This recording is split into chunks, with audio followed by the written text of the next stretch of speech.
ابتدى رتم اللقاء يعلى ويعلى صوتنا معاه. احمد القطاوي، صلاح امين، عملها صلاح امين والهدف السابع، الهدف السابع لصلاح امين.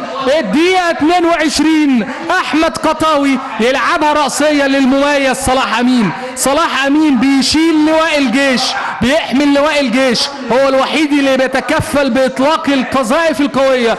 سابوا جيبور وسابوا ايمن حفني وبعد عنهم جمعه مشهور، لكن يبقى صلاح امين احد قائدي كتيبه طلائع الجيش. هدف يصعب المأموريه تماما على حرس الحدود، هدف يصعد بطلائع الجيش للنقطه 22 ويسير حرس الحدود. بقول لحضراتكم هدف يصعد بيه للرقم 22 ويقفز فوق حرس الحدود ويقفز فوق القناه ويقفز فوق الحرس ويصعد يعني مركزين طلائع الجيش. هدف خطير جدا، لعبها كده